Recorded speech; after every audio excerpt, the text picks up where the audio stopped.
Good evening, Gills fans. Welcome back to Gills in the Blood TV. It's Thursday night and we are back in our regular slot after being a day later last week due to our Wednesday fixture at Bristol Rovers. So it means one thing: weekly review, weekly roundup, and then a look ahead to Saturday. This weekend we travel north to the GITBTV Stadium for a 3 p.m. kickoff where we'll be taking on Darren Moore's Doncaster Rovers. But first of all, we have to look back at Tuesday night. We was in EFL trophy action where we travelled to Cambridge. Pretty poor performance in truth. There were 7 changes from the team that had beaten Swindon. Just Ryan Jackson, Jack Tucker, Scott Robertson and Big John Akindi kept their place from that 11. And despite being a pretty even first half, we were absolutely shocking second period. If it had been 5 or 6-0 to Cambridge, I don't think it would have flattered us. Such was the one-sided nature of the second 45 minutes.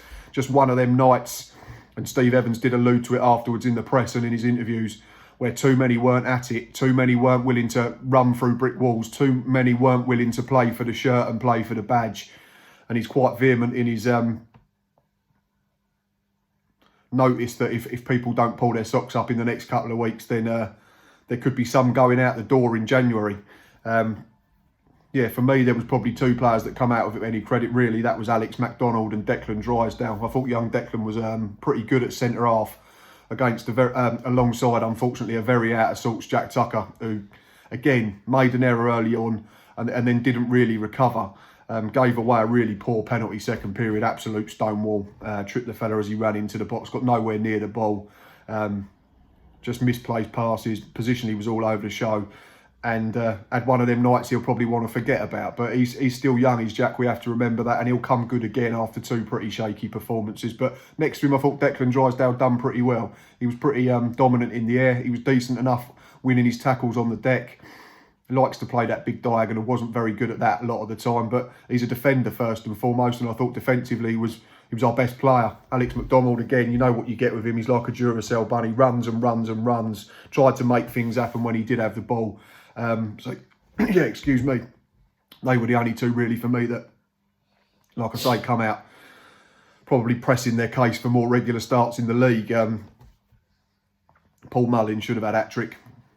He got 1 from the spot, and we deservedly bowed out at the Abbey Stadium. So that's enough about that anyway. Steve Evans, as I've already mentioned, has been talking in the press this week about transfer targets already. It's mad to think that it's only about 7 weeks since the summer transfer window closed, but because such is the nature of this season, the winter one does open in about 2.5 weeks, 3 weeks. And he said that he's already been talking to targets, talking to agents, says that we've got a tough period coming up with injuries, but by Plymouth in the new year will be a very different, very much stronger squad. So indicates that some might be shifted out. So obviously social media is awash with who's going to be. So I thought we'd have a quick look.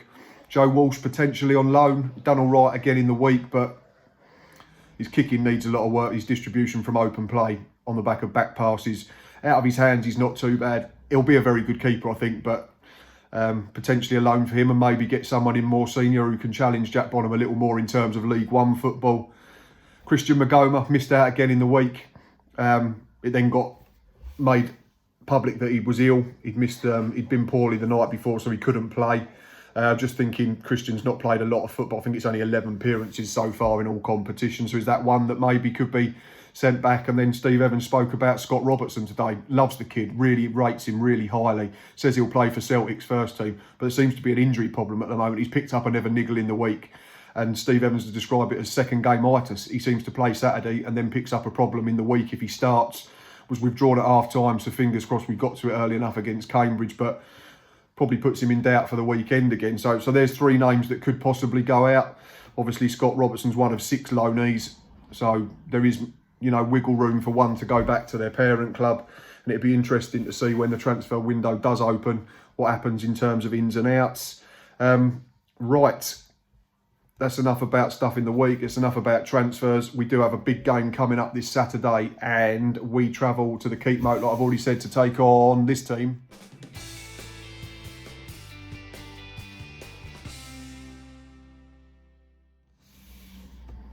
Doncaster Rovers, similar position to us in the league at the moment. So let's have a look at the comparative form. Last 6 in the league, Doncaster win, draw, win, loss, win. So they've taken 11 points from 18 available. Gills in the same period, loss, win, draw, win, win, win. So 4 wins and a draw totaling 13 points from 18. It's a really good run after that 5-game horrible winless and goalless streak for the boys in blue. In terms of home and away, Doncaster at the Keepmoat, win, loss, win, draw and win. So 13 from 18 on their own patch. Gills on the road, not too bad at all. Win, draw, loss, win. So 10 from 18 away from the Priestfield. But before I get into team news and key players from my point of view for both teams, I'm going to leave you in the capable hands of Adam, who works for the In the Back of the Net, Into the Empty Net Doncaster fan page. You can find them on Twitter at DRFC_ITEN. And here's Adam's thoughts on all things Doncaster and looking ahead to this week. Rovers versus Gillingham then. This game feels like a bit of a throwback game to me. Steve Evans, for one. Trevor Kettle as referee. It could easily be 2003 for Doncaster Rovers fans. It's going to be a tricky game, I think. These are two sides pushing up the table, looking for a playoff place this season. Two sides with a bit of momentum at the moment. I'd say Gillingham have got more than us. We've been a bit inconsistent, really, in our performances, as much as the results. We haven't lost many recently, but we haven't really been able to get going and play consistently well on a regular basis, even over a full 90 minutes of a game. The team gets changed up a lot. There's been a lot of talk about that lately. Darren Moore likes to change it about. Obviously, you've got to keep players fresh in this strange old season, but playing players out of position, it's not for some. Reece James has done a very good job when he's played in midfield, to be fair, and Joe Wright's looking like a decent right back. He's starting to get some joking comparisons to Cafu, but he has done a solid job despite ordinarily being a good centre half. And as far as our league form's concerned, we can beat teams and play them off the park. Good sides like Portsmouth, good sides like Ipswich, beat them 4-1. We beat Lincoln when they were top at the table, and then we can get beaten by Crewe and Plymouth. So nothing against those teams, but games we should have been winning and games we should have been playing better in. I don't think Gillingham is one of those games. I don't think Gillingham are the sort of opponent that we should take lightly, and I'm sure we won't. Steve Evans' sides are very difficult to beat, and they tend to get in your face. And there's no doubt that Gillingham have got some very good players. I'm definitely intrigued by the forward line.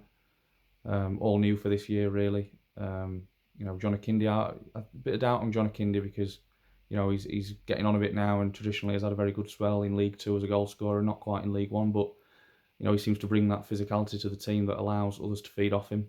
From what I've seen, Verdane Oliver, a really good player. Samuel, a very good striker. He scored against us before when he were at Blackburn, and looked a very handy young player. So got weapons going forward, and it's something our defence will have to be wary of. I don't know if Darren Moore will stick with his new back four. He played a back four of 4 centre-backs last weekend against Northampton, and it worked pretty well. First clean sheet in 7 or 8 games. Andy Butler made his first start of the season and did a very good job. And Tom Anderson continues to be very consistent at the back, so I know our defenders are capable. But, expecting a lot of a busy afternoon, I suppose, for the defence from a Gillingham front line that I think is dangerous. As far as Rovers' season's going, we're a bit above Gillingham in the table at the moment. I think it's 1 point in between us, a few places. So we're hoping to push up on the playoffs. That's our aim every season, really. But again, the results have got to be a bit more consistent. We've beaten a lot of top teams and played well against a lot of top teams, and just not really, got the job done against sides further down the table, sides we would have expected to do better against. Not that we have a God-given right to beat anybody in this league, we certainly don't. But, interesting game. Will Trevor Kettle allow it to be a football game? That's my big question. He's a man who likes to be the centre of attention, so we'll see how that goes. I'm going to edge my bets and go for a draw. I think a 1-1 draw. I think we're capable of scoring. I think we're also very capable of conceding. And we've got a pretty poor recent record against Gillingham. We've only won 1 of the last 9 or 10, I think. So, it's going to be a tough game. A draw, I think, maybe not suit both teams, but if both sides can kind of keep that momentum building and just keep it going over the coming weeks. A lot of games coming up, a lot of tough matches heading into Christmas and New Year. So, just kind of keep ticking over, keep players fit, and keep trying to push up the table, because League One this season, it's wide open, I think. I know all have had a very good start to the season. Peterborough, they've started to fall off now. There's no reason why Doncaster or Gillingham can't make the playoffs this season, and I have every faith in Darren Moore and the Rovers team that we can, push up and get into the top 6. And I think Gillingham, from all I've seen, the management, the coaching, they're playing. They look decent to me. Capable of beating most sides in this league on the day, so no reason why they can't push up as well.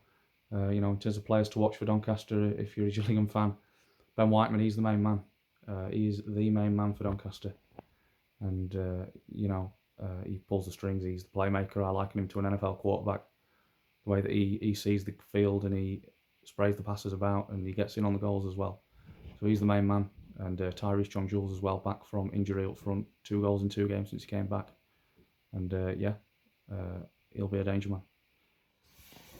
Thanks to Adam for that. There's some really, really good knowledge of the fixture and both clubs in there from Adam. So I really appreciate your time, buddy. It's good to get, opposition views every week. It just gives a better insight and it gives fans a break from listening to me at the end of the day. Right, moving on to Doncaster from my point of view. Ben Whiteman's the star of the show, isn't he? He's an absolutely wonderful midfielder at this level. He's got 7 goals in all competitions this season. I think he's the captain, he's the playmaker. He's everything you want in a modern day centre midfielder. He's got 2 good feet, he's got a great range of passing. And to be fair to Doncaster, they did really well to hold on to him in the summer. James Coppinger, the Peter Pan of the Football League, still going strong at 39 years of age. Predominantly from the bench a bit more now, which is understandable, but still technically superb and technically one of the best at this level. Joe Lumley, familiar face to Gills fans from earlier in the season. He played 2 games on loan for us when Jack Bonham was missing with concussion.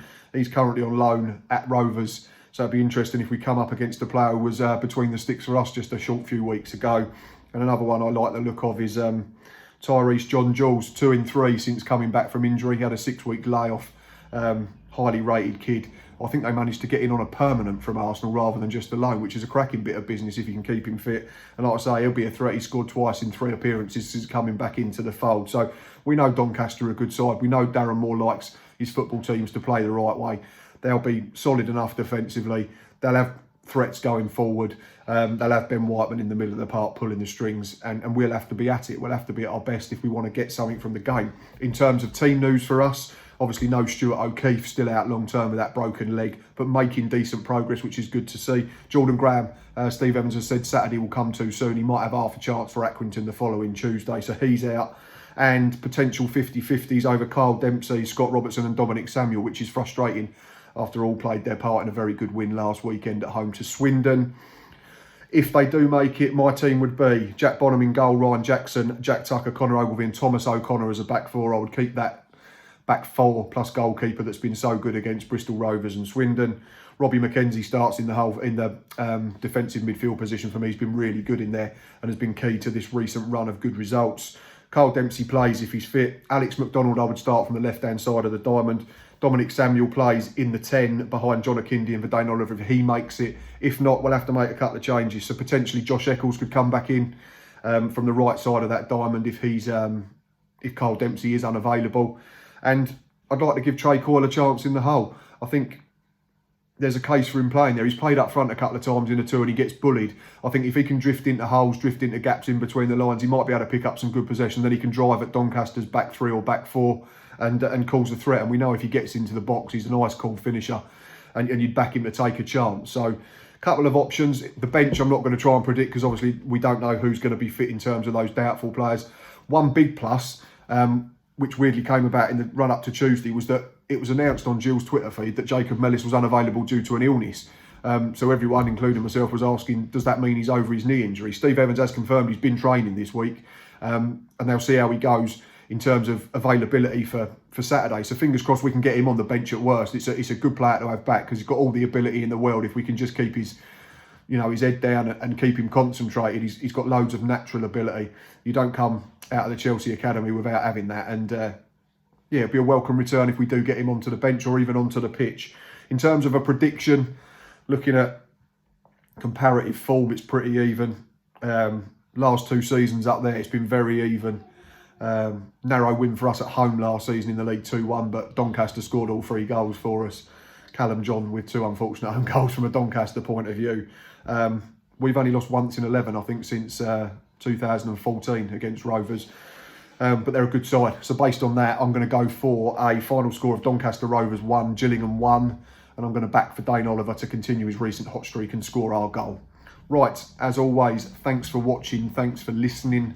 We'll be back Saturday for one of our Gogglebox style match day lives, me in front of a laptop. It's not the same, we know that. I can't reiterate that enough. Did put a tweet out saying thank you to everyone this week. We have produced 70 videos this year since the start of lockdown version 1.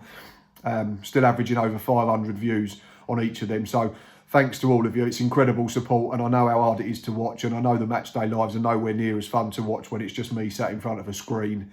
It'd be great to get back in a football stadium as quickly as possible. We'll have Stocky, Boz giving their views. We can get Glenn on. We can see people on the way to the ground and get back into a routine. And like James said on the from D3, D4 on our Monday review, here's to a better 2021, because 2020's been horrendous. Right, thanks for listening to me rabbit on again. Be back Saturday for a match day live. Until next time, up the Jewels.